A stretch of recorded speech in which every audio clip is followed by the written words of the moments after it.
When you are chosen by God, and God has designated a place as his own, a land as his own, you cannot uproot yourself from that land and just go anywhere without the express permission of God. If you do it, you will suffer consequences.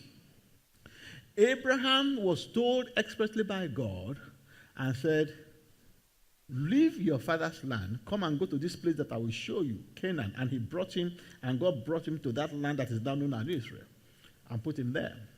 When Abraham left because of famine and left for Egypt, they almost took Sarah. In fact, they took Sarah, his wife. It was because of God's intervention that the king did not sleep with Sarah.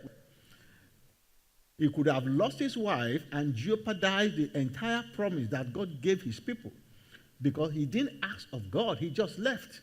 When in the days of famine, when Isaac also began to suffer, when the famine was also in the days of Isaac, God did not allow Isaac to suffer, and God told Isaac, stay in that land.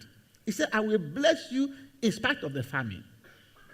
And so Isaac stayed in the land, even though there was famine. The Bible said that God gave him 100-fold harvest in that land.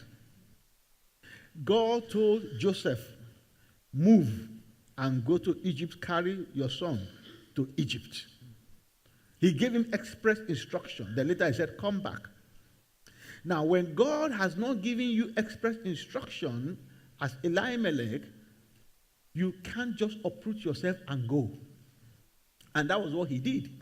Now, the implications of what he did, they are massive. When you leave God's land where he has put his name, and then you leave his people that he has ordained as his own, then you leave the leaders, the priests, and the Levites that he has ordained for worship. Then you leave the holy day that he has declared as the Sabbath. Then you leave the worship experience, how you're supposed to be worshiping God. The family was supposed to go to Shiloh every year for the annual festival. He abandoned all that. When you have left all these things, to a very great extent, you have left God.